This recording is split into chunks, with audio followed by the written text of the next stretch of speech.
आप सभी को नमस्कार। मैं हूं आपके साथ सुमित्रा। हम मांग की कीमत लोच के बारे में चर्चा कर रहे थे। इससे पहले की 2-3 वीडियो में हमने मांग की लोच के प्रकार देखे थे, जिसमें हमने कीमत लोच, आय लोच, तिरछी लोच के बारे में सामान्य चर्चा कर ली थी। उसके बाद हमने मांग की कीमत लोच को पढ़ते हुए उनकी विभिन्न डिग्रियां या श्रेणियों के बारे में चर्चा की, जिसके पश्चात हमने ये देखा कि मांग की कीमत लोच की मापने की कौन कौन सी विधियां हैं। उसमें से हमने एक फ्लक्स की विधि पढ़ ली थी, दूसरी मार्शल की व्यय विधि की चर्चा कर ली थी। अब ये जो तीसरी विधि है मांग की बिंदु लोच या पॉइंट इलास्टिसिटी ऑफ डिमांड, इसके बारे में हमने इसमें देखेंगे। इससे पहले हमने देखा था कि मांग की लोच और मांग के नियम में हमने एक डिफरेंस देखा था। मांग का नियम हमें बताता है कि वस्तु की कीमत बढ़ने पर उसकी जो मांग किस दिशा में परिवर्तित हो रही है। मांग के नियम के अकॉर्डिंग हम जानते हैं कि प्राइस बढ़ने पर मांग कम होगी, मांग मात्रा, और प्राइस में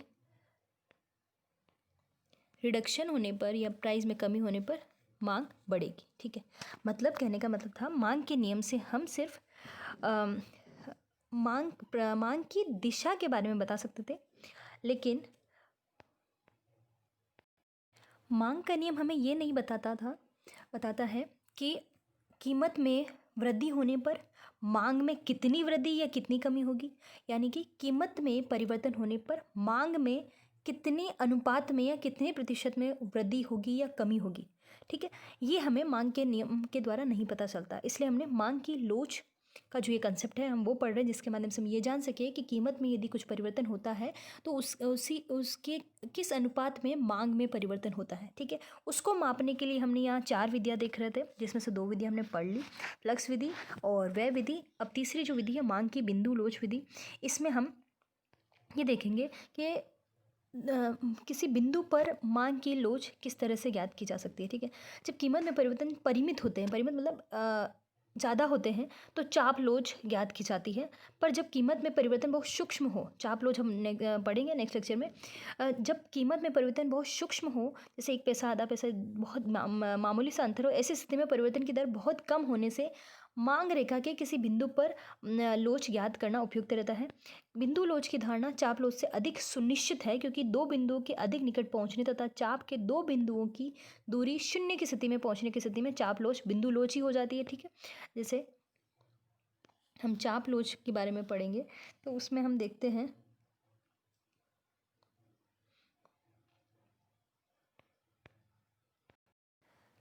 मांग वक्र के 2 बिंदुओं के बीच, जैसे ये 2 बिंदु है, उसमें किस तरह से मांग की लोच देखते हैं, तो वो उसका कंपैरिजन देखा है।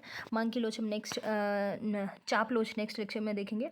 हाँ, तो अब यहाँ पर हम जब मांग की बिंदु लोच देख रहे हैं, यहाँ पर हम 2 कर्व ले रहे हैं।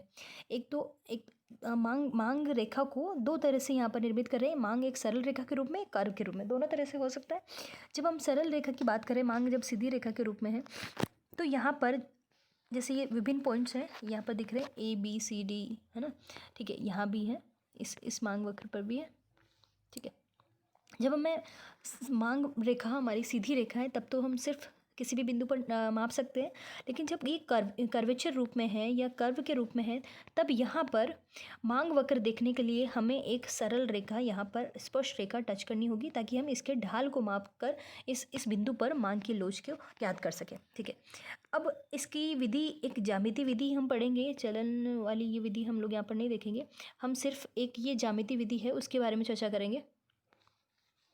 ठीक है, अब इसमें क्या है, इस विधि में अगर मांग रेखा वक्र के रूप में हो, तो पहले उस बिंदु पर जिसकी बिंदु लोच ज्ञात करनी है, एक स्पर्श रेखा खींची जाती है, जैसे अभी हमने बात की, जो मांग की मात्रा अक्ष और कीमत अक्ष पर जा मिलती है। जैसे ये कीमत अक्ष और मांग अक्ष, इन दोनों पे एक ये उसको टच करें, इस तरह से हम एक लाइन ड्रॉ करेंगे, और इस प्रकार पहले उस बिंदु को स्पष्ट करने के लिए मांग वक्र को सीधी रेखा के रूप में परिवर्तित किया जाता है। सीधी रेखा के रूप में है तब तो कोई प्रॉब्लम नहीं है, जब लेकिन कर्वेचर रूप में है तब यहाँ पर इसको एक सीधी रेखा के रूप में हम परिवर्तित करते हैं। एक स्पष्ट रेखा उस बिंदु पर, एक स्पष्ट रेखा इस तरह से खींचते हैं कि दोनों अक्ष को वो छू ले। अब देखो, एक स्पर्श रेखा ये हो गया। इस प्रकार पहले उस बिंदु को स्पर्श करने के लिए मांग वक्र को सीधी रेखा के रूप में परिवर्तित किया जाता है, जैसे कि हमने इस बिंदु पर किया है। बी बिंदु की मांग लोच ज्ञात करने के लिए मांग वक्र के बी बिंदु पर स्पर्श रेखा पी क्यू खींची गई है। ठीक है, जो मांग की मात्रा के क्यू बिंदु तथा कीमत अक्ष पर पी बिंदु पर काटती है, क्यू और पी पर।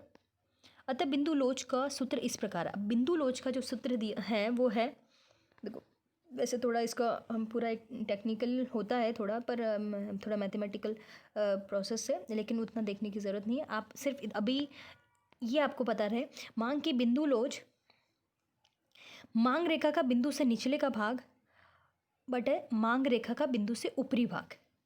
ये कैसे आया ये भी एक है पूरा, लेकिन अभी सिर्फ हम इतना समझते हैं कि इस बिंदु पर यदि बी बिंदु पर मांग की लोच ज्ञात करनी है तो इसका सूत्र क्या होगा, इस बिंदु के मांग वक्र का निचला भाग बटे मांग वक्र का ऊपरी भाग, तो B Q upon B P. मांग रेखा का बिंदु से जो बिंदु कौन सा बी बिंदु है उसके निचला भाग lower sector of the demand curve and the upper sector of the demand curve. इस सूत्र को उपयुक्त चित्रों में लागू करने पर मांग की बिंदु लोच क्या होगी, B Q upon B P. ठीक है, B Q upon B P. ठीक है, रेखा चित्र 11 में यदि B Q is equal to B P हो तो मांग की लोच इकाई के बराबर होगी। ये ध्यान रखने वाली बात है। यहाँ पर देखिए, यदि B Q is greater than B P हो तो बी की बिंदु लोच इकाई से अधिक होगी। देखो बी क्यू यदि ज़्यादा है, नीचे दिया हुआ है वैसे नहीं इसी में है, बी क्यू इसकी मांग की लोच का सूत्र क्या हमने बताया, B Q upon B P. अब जब ये ज़्यादा होगा तो जब हमारा अंश बटा हर, अंश की वैल्यू ज़्यादा होगी तो मांग की लोच की इकाई से ज़्यादा वैल्यू आएगी। तो जब भी ये पॉइंट ज़्यादा होगा, बी क्यू ज़्यादा होगा, B Q upon B P, तो क्या होगा, मांग की लोच ज़्यादा होगी। और ये यदि दोनों पार्ट बराबर है तो इस बिंदु पर यदि बराबर है तो मांग की लोच क्या होगी, इकाई के बराबर होगी। यदि बी क्यू ज़्यादा है तो बी बिंदु की लोच इकाई से अधिक होगी। देखो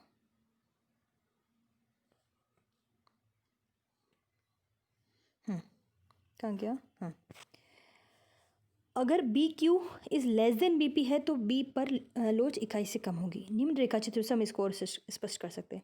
मतलब देखो, मांग रेखा का बिंदु का निचला भाग यदि ज़्यादा है, सपोज हम ये पॉइंट देख रहे हैं, यदि यहाँ पर निचला भाग ज़्यादा है तो इस बिंदु पर मांग की जो लोच है वो अधिक होगी। यदि निचला भाग कम है तो मांग की लोच कम होगी। तो कहने का मतलब यहाँ पर कहीं इकाई लोच होगी और इसके ऊपर हमें क्या मिलेगी, इकाई से अधिक मिलेगी, और इससे नीचे इकाई से कम। इसको हम इस डायग्राम से और देख लेते हैं। जैसे ये है हमारा सरल रेखा वाला मांग वक्र, इस पर हम देखते हैं कि यहाँ पर एक पॉइंट है ए पॉइंट, उस पर यदि हम मांग की कीमत लोच की बात करें तो वो क्या है, इकाई के बराबर है। इकाई के बराबर होने का मतलब क्या, ए से नीचे वाला भाग और ए से ऊपर वाला जो भाग है मांग वक्र का वो दोनों बराबर है।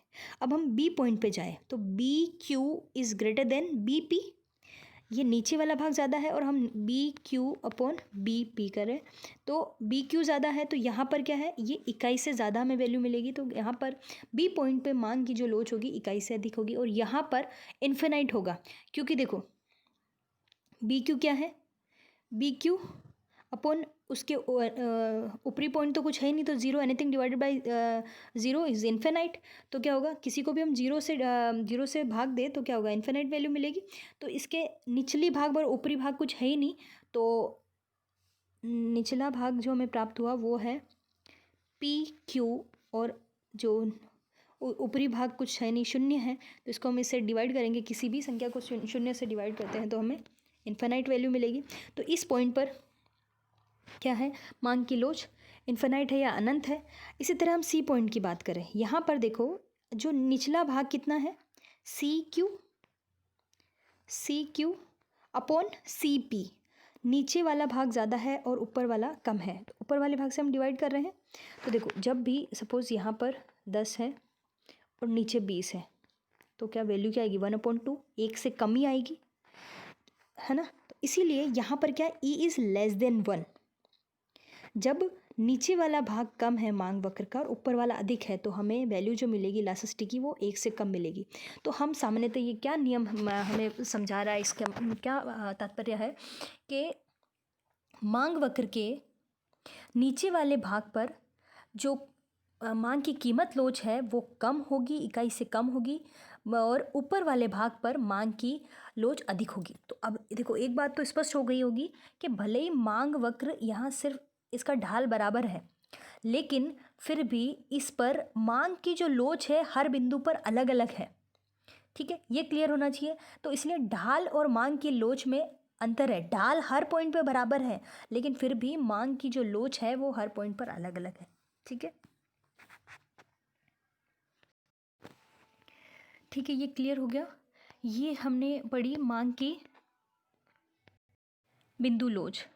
ठीक है, यहाँ पर एक निष्कर्ष ये निकला कि मांग वक्र के किसी बिंदु पर यदि हमें मांग की लोच निकालनी है तो इसका उपयोग सबसे पहले कहाँ होगा, जब कीमत में बहुत ही सूक्ष्म परिवर्तन हो रहा है। ठीक है, क्योंकि जब सूक्ष्म परिवर्तन हो रहा है तो लगभग उसके ज़्यादा चेंजेस नहीं होगा, इसलिए हम बिंदु लोच के द्वारा उसकी लोच ज्ञात कर सकते हैं। दूसरा हमने यहाँ निष्कर्ष निकाला कि मांग वक्र के ही एक ही मांग वक्र के अलग अलग बिंदुओं पे मांग की लोच अलग अलग हो सकती है। ठीक है, और इसका ढाल से कोई संबंध नहीं है। ढाल अलग होते हुए भी मांग की लोच अलग हो सकती है और ढाल समान होते हुए भी अलग हो सकती है। ठीक है, इसका एक उदाहरण हम ले सकते हैं, जैसे कि एक हम यहाँ पर डायग्राम बनाएं। यहाँ पर सपोज ये 3 मांग वक्र है, यहाँ प्राइस है, यहाँ क्वांटिटी है। अब यहाँ पर हम एक प्राइस लेते हैं पी, ये ए बी और सी पॉइंट है। ठीक है, अब यहाँ पर हर पॉइंट पे मांग की लोच अलग अलग है, क्योंकि देखो ढाल भले ही बराबर है, सारे वक्र का ढाल बराबर है, फिर भी यहाँ पर क्या है, मांग की लोच अलग अलग है। कैसे, जैसे ये हम सपोज इसको मानते A1 B1 और C1, ये 3 मांग वक्र है। जो A1 मांग वक्र है, A1 इसको नाम दे सकते हैं, उस पर क्या होगा, मांग की लोच क्या होगी, मांग की बिंदु लोच क्या होगी, A1 अपॉन या C1 C2 C3, A1 A2 A3 कर लो। ठीक है, A2 A3 फिर से बनाते हैं, देखो एक बार क्लियर।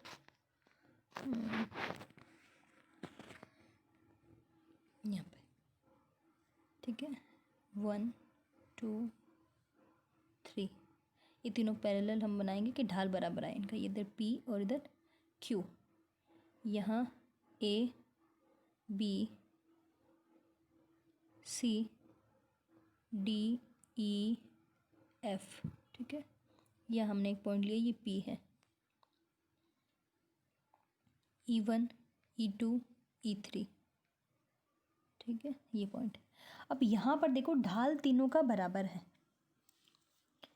लेकिन ढाल समान है, लेकिन प्राइस जो बिंदु लोच है, ये मांग की लोच है, वो अलग अलग होगी। कैसे, जैसे E1 पॉइंट की बात करें हम, E1 पॉइंट पे क्या होगा, E1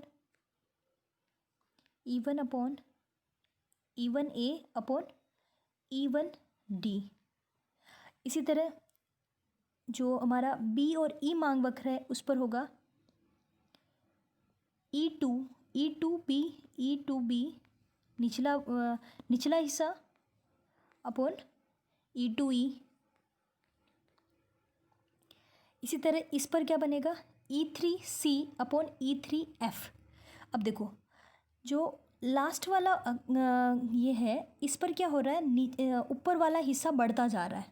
तो कहने का मतलब सबसे ज़्यादा जो इलास्टिसिटी होगी वो इस पॉइंट पे होगी, उसके बाद इसकी होगी, उसके बाद इसकी होगी। ये इस तरह से बनेगा, क्योंकि देखो यहाँ ये इसका ऊपरी भाग है, सॉरी निचला भाग है, और ये ऊपरी भाग है। ऊपरी भाग को हम नीचे लिख रहे हैं और वो नीचे नीचे बढ़ता जा रहा है, तो लास्ट में बढ़ता जा रहा है इस वाले में।